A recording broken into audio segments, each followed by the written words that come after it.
Salut tout le monde, j'espère que vous allez bien. Donc encore un épisode ce week-end. Donc c'est assez exceptionnel parce que disons que j'ai le temps et puis en même temps je suis en vacances. Donc j'en profite tout simplement. Alors aujourd'hui je vais vous parler du manga Freezing de Lim Dal-young qui s'occupe du scénario et de Kim Kwang-young qui fait les dessins. Ils sont d'origine coréen. Donc il faut savoir que Lim Dal-young a écrit beaucoup de mangas mais aussi de manhwa. Et là vous allez me dire c'est quoi un manhwa? Un manga, c'est une bande dessinée qui se lit dans le sens original en fait. Enfin, comme nous, les Français, on tourne les pages de droite vers la gauche, et ben c'est exactement pareil pour les mangas. En gros, c'est l'inverse d'un manga. Voilà. Donc justement, à la fin de la vidéo, je vous conseillerai des œuvres que j'ai lues personnellement. Je vous conseillerai tout simplement. Il en a fait d'autres que je pourrais éventuellement mettre à la fin de la vidéo aussi. Mais en priorité, je vais d'abord vous mettre ceux que je vous conseillerais à la limite. Donc voilà. Donc l'histoire de Freezing. Les Pandora sont des filles entraînées au combat pour faire face à la menace des envahisseurs extra-dimensionnels qui attaquent la Terre. Ces filles sont formées à l'Académie Genetics qui se trouve au Japon. Aoi Kazuya, quant à lui, est un jeune garçon qui arrive tout juste de l'académie pour recevoir sa formation de limiteur et être en binôme avec une Pandora. C'est alors qu'il rencontre Hellbridget Satellizer, qu'il prend pour sa grande sœur elle-même, Pandora, mais décédée lors de la première vague d'envahisseurs. Hellbridget Satellizer est en fait la fille la moins abordable du campus, du moins en apparence. Alors je tiens à préciser que ce manga contient de l'aishi, c'est-à-dire de l'indécence. En gros, c'est un peu, on va dire que c'est un peu le terme sexy. Voilà, on va dire ça comme ça. Ce n'est pas du hentai, je précise, c'est de l'indécence tout simplement. On voit quelques paires de seins à droite à gauche, enfin voilà. Des culottes bien évidemment, mais ça reste dans le raisonnable bien évidemment. Et il n'y a pas que ça, je tiens à vous rassurer.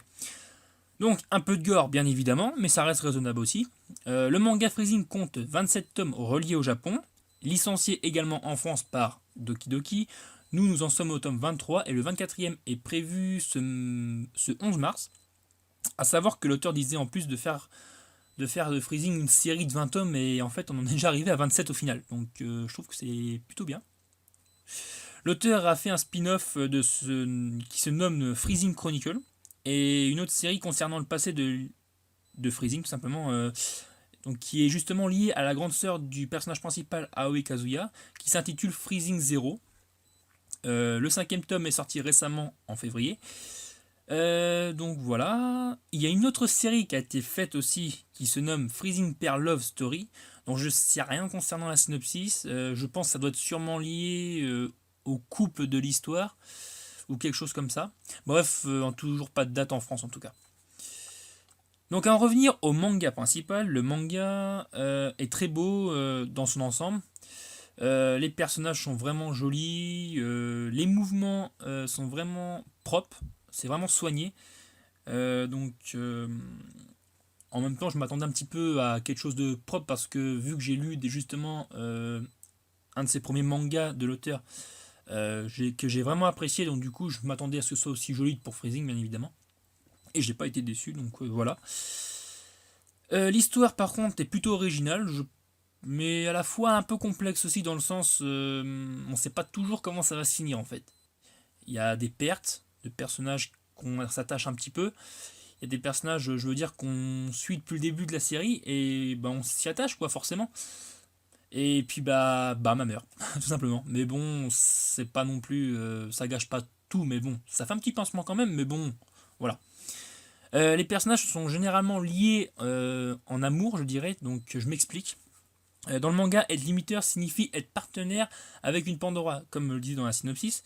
Mais être partenaire officiel avec un limiteur, en fait, ça veut dire qu'en fait, le limiteur doit recevoir un baptême de la Pandora. En gros, ils doivent se lier corporellement, si vous voyez ce que je veux dire. Voilà. Mais concernant le personnage principal, Aoi Kazuya, ça se corse un petit peu, mais j'en reviendrai au personnage principal après. Alors, ensuite, le manga a eu droit à une adaptation animée en janvier 2011 sous le nom de Freezing, tout simplement par le studio ACGT, de 12 épisodes. Puis en octobre 2013, une saison 2 a vu le jour sous le nom de Freezing Vibration, avec 12 épisodes aussi. Après, je me demande si une saison 3 pourrait voir le jour par la suite, étant donné que le manga continue, et heureusement. Mais ouais, ça peut être possible parce que quand on y regarde, la saison 2 est sortie 2 ans après. Donc bon, on perd pas espoir. L'anime est très joli, les combats, je les trouve vraiment dynamiques, et je dis ça également pour la deuxième saison. Donc en gros, j'englobe les 2 saisons quand je dis ça. Les voix des personnages, il n'y a rien à dire, hein, forcément, parce que les Japonais font vraiment du bon boulot au niveau des choix des voix pour les personnages. Et donc dans cet animé, les voix sont vraiment bien choisies, et puis elles correspondent, je trouve, vraiment aux personnages. Mais ça ne m'a pas non plus. Aussi, d'ailleurs, tant que j'y pense à le dire, c'est que le manga Freezing, je l'ai lu, mais en parallèle avec l'animé, si vous voulez. En fait, j'ai découvert l'animé en priorité, en premier, et du coup, par la suite, j'ai choisi de tout simplement voir s'il y avait un manga de disponible en France déjà. Et donc, ça a été le cas, et du coup, j'ai acheté la série, et voilà quoi. Mais ça ne m'a pas empêché de regarder la saison 2 quand même, qui est sortie justement après. Donc voilà. Donc cette fois-là, je vais vous parler donc de 2 personnages principaux. Alors on va commencer par Kazuya Aoi.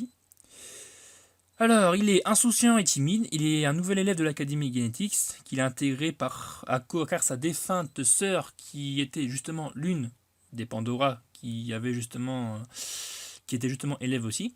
À son arrivée, il prend Satellizer pour sa grande sœur et lui saute littéralement dessus. Aoi nous dévoilera alors un pouvoir assez surprenant. Il peut déployer un freezing de la même manière qu'un Nova et ça sans être lié à une Pandora. Il faut savoir que Kazuya n'est donc pas lié à Satellizer et que d'autres Pandora, donc comme Lee Chen Rana, qui elle aussi est amoureuse de lui, veut aussi que Kazuya devienne son limiteur. Donc en gros, il y a 2 prétendantes en l'occurrence. Donc voilà. Donc je vais faire un petit récapitulatif sur le freezing. Donc le freezing en fait c'est quelque chose qui est propre aux limiteurs, mais ça ils le possèdent une fois qu'ils sont liés au Pandora.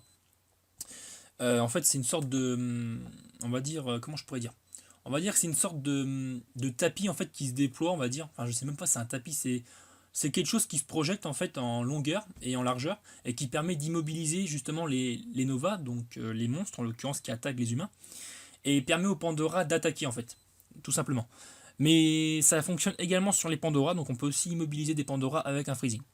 Car des fois ils se font des combats les Pandora, parce qu'il y a des tournois qui s'organisent pour savoir quelle est la meilleure Pandora, enfin voilà, donc du coup, voilà. Tiens, en tant que j'y suis, je vais aussi vous parler des stigmates. Donc les stigmates les stigmas, pardon, sont des sortes de petites puces que les Pandora possèdent dans leur dos. Et c'est justement ce qui leur confère le pouvoir de rivaliser contre les monstres. Donc maintenant, je vais vous parler de Satellizer L-Budget. Donc elle est surnommée la Reine Intouchable en raison de ses capacités de combat hors du commun qui ne laissent pas le temps à ses adversaires d'y parvenir. Ce surnom lui vient aussi du simple fait qu'elle déteste qu'une personne la touche suite à un blocage psychologique dans son enfance. Elle possède 6 stigmates.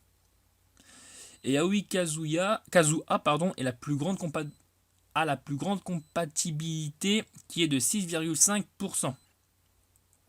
Sa rencontre avec Kazuya dévoilera son véritable caractère, douce et attentionnée et intimidée.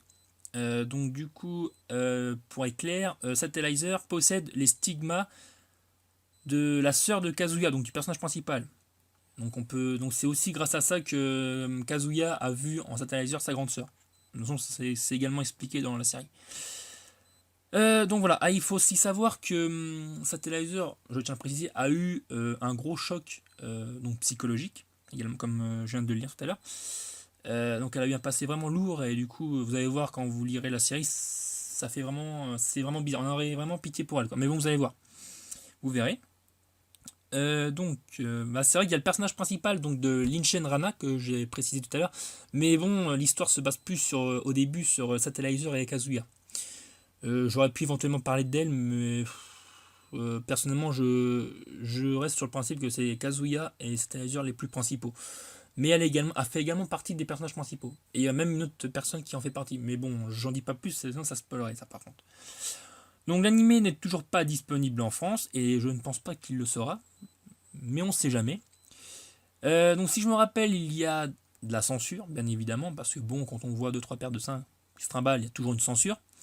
Mais rassurez-vous, comme je vous l'ai dit tout à l'heure, c'est vraiment pas, ils abusent pas, hein, c'est pas vraiment, voilà, comme je vous l'ai dit, c'est pas du hentai, ça reste vraiment raisonnable en l'occurrence, hein. Donc voilà. Et puis si ça aurait été, voilà. Donc, bah, de toute façon, ça aurait été du hentai, ça aurait déjà volé, hein. Ça m'aurait saoulé vite fait, donc voilà. Bon, bon, c'est vrai que, bon, par contre, je vais pas vous le cacher, les œuvres que je vous proposerai tout à l'heure, et ils sont souvent sur ce principe-là, l'eishi, hein, je tiens à le préciser. Donc pour ceux qui n'aiment pas trop ça, ben, c'est pas des œuvres faites pour vous, mais je vous assure, c'est pas, il abuse pas l'auteur, hein, c'est pas non plus, bon, il y a du déchirage de fringues quand ils se battent, donc voilà. Mais bon, faut pas non plus, c'est pas non plus, voilà. Donc voilà, le prix d'un tome est compris entre 6,95€ et 7,50€, tout dépend d'où vous l'achetez. Le nombre de pages est vraiment bien, 190 pages en moyenne. Bon, c'est généralement, enfin, si je me rappelle, c'est 180 à 190 pages, donc voilà. Même si pour moi ça me paraît court, mais bon, je pense que c'est quand on est à fond dans l'histoire, on en veut toujours plus, donc voilà. Donc je vous le conseille parce que, ben, comme je vous l'ai dit, l'histoire a du sens. Il y a beaucoup de mystères qu'on aimerait vraiment comprendre le plus vite possible, mais vu que ça ne se révèle pas aussi rapidement qu'on le voudrait, eh ben on est obligé de rester, on est obligé de suivre l'histoire jusqu'au bout au final. Donc c'est vraiment bien comme système pour attirer les gens. Donc c'est bien. Et puis bon, l'histoire, comme je vous l'ai dit, elle est vraiment bien. Et même si voilà, c'est de l'eishi, ben ça reste une bonne histoire, quoi. Parce que bon, il y a des mangas, c'est de l'eishi, et ben je peux vous dire qu'il y en a ras la casquette, et ben ça passe à la trappe parce que c'est vraiment saoulant. Que là, franchement, il y a ça, certes, mais l'histoire, elle a vraiment elle tient la route, quoi. C'est pas, voilà. Et puis bon, l'auteur, enfin, je tiens à vous dire quand même aussi que l'auteur, justement, il bosse sur beaucoup de mangas, enfin, sur ses mangas lui, mais il bosse sur des séries des fois en parallèle, donc justement, que je vais vous parler tout à l'heure. Donc voilà. Donc voilà. Donc matin, justement, je vais vous parler justement des séries que je vous ai dit. Donc, alors, le premier que j'ai lu, c'est Kurokami, Reburns Lunatic Taker, Une balance X, une balance, c'est Phantom King et Onihime versus. Est-ce que je vous fais un petit résumé de chacun, oui ou non? Ouais, allez. Ben, je vais vous faire plutôt un résumé sur ceux que j'ai vraiment accroché le plus à la limite. Alors, Reburns The Lunatic Taker. Donc ça, c'est une histoire vraiment épique pour moi. Et dans un sens, elle est vraiment mystérieuse parce que, mais je vais pas vous en dire plus que ça se passe vers la fin, donc j'en dirai pas plus. Alors en fait, c'est l'histoire d'un garçon qui s'appelle Ryuji, si mes souvenirs sont bons. Il a une grande sœur qui, elle, par contre, est psychopathe, mais elle a un sacré complexe brother. Je crois que c'est comme ça qu'on appelle ça les sœurs qui sont amoureuses de leur frère. Je crois que c'est complexe brother. Ou brother complexe. Enfin, c'est un truc comme ça. Et elle est psychopathe en l'occurrence. Et du coup, dans l'histoire, en fait, c'est que. Comment dire. Le garçon est mort. Et sa sœur s'est également suicidée pour en fait être avec lui. Sauf qu'en fait, il y a une sorte de dieu, je sais pas comment ça a été représenté, et il possède un artefact qui permet en fait de se battre. Et le truc, c'est qu'en fait, il possède un nombre de vies qui est inscrit sur leur corps. Donc, si je me rappelle, quand ils commencent leur résurrection, ils possèdent 5 vies chacun. Et justement, ils doivent tuer. Alors, soit ils doivent tuer des possédeurs d'artefacts pour en posséder un certain nombre. Donc, plus le niveau de la personne qui possède un artefact est haut, plus il gagne de vie. Mais il y a aussi des monstres qui sont appelés des anges. Alors en fait, c'est des femmes qui possèdent des ailes, d'où le principe des anges. Mais en fait, c'est des monstres vraiment glauques. Et en fait, il se trouve que quand les possesseurs d'artefacts butent un ange, ils gagnent vraiment un nombre de vies assez élevé. Mais il y a plusieurs niveaux d'anges. Je sais plus les noms, c'est des gabarits, je crois. C'est par rapport aux gabarits, je crois que c'est des gabarits les niveaux suivants, ou je crois que c'est quelque chose comme ça. Et du coup, ils sont vraiment beaucoup plus puissants. Du coup, ils gagnent vraiment un gros paquet de nombre de vies. Du coup, par contre, quand leur nombre de vie est zéro, ils meurent. Voilà. J'en dis pas plus. Bon, voilà, il y a de l'eishi, ça je vous l'ai dit. Mais ça reste raisonnable. Il n'y a pas de souci là-dessus. Après, une balance X, une balance. Ça, par contre, c'est un manga. Ce manga, il est bien. Alors, je vais vous expliquer. Alors, en fait, c'est l'histoire d'un garçon. Je sais plus par contre le nom. C'est un nom. C'est un nom coréen et je sais pas trop la prononciation. Et du coup, je me rappelle plus parce que j'ai plus l'affiche en dessous. Parce que j'avais pas prévu trop de vous en parler. Mais bon, ça me tient à cœur quand même. Donc je vais vous en parler. En fait, c'est un garçon qui est tombé amoureux de son professeur. Donc du coup, bah, il va y avoir beaucoup d'événements qui vont se passer, etc. Et du coup, il y a deux filles qui sont amoureuses de lui, dont une amie d'enfance et une senpai. Enfin, une aînée qui d'ailleurs qui a quitté, enfin qui n'est plus dans l'école, mais a fait des apparitions, voilà. Donc en gros, c'est l'histoire d'un garçon, donc, comme je l'ai dit, qui est amoureux de son professeur. Donc voilà. Ça, c'est un résumé à ma sauce. Hein. Donc du coup, c'est pas vraiment pris sur quoi que ce soit. C'est moi qui l'invente comme ça pour, enfin qui l'invente, qui la formule à ma façon. Ensuite, Phantom King. Phantom King, ça par contre, c'est un manga également qui est sorti récemment en France. 7 tomes à son effectif. Alors oui, je précise, Rebirth The Lunatic Taker possède 7 tomes. X Balance aussi 7 tomes. Phantom King 7 tomes. Donc voilà. Donc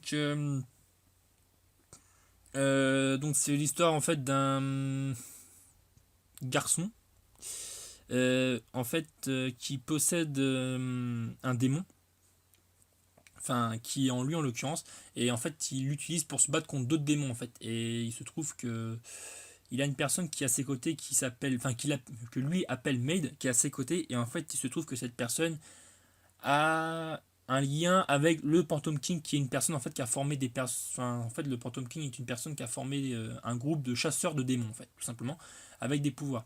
Et justement, ils sont en train de se rassembler justement pour reformer en gros l'équipe des Phantom King. Mais le Phantom King, on ne sait pas où il est. Et moi, j'aurais tendance à penser que c'est justement le garçon principal qui est la réincarnation de Phantom King. Mais voilà. Donc j'espère que ça a été clair, comme j'ai expliqué, bah, c'est bon, voilà. Sinon, bah, il y a des synopsis qui sont disponibles. Donc voilà.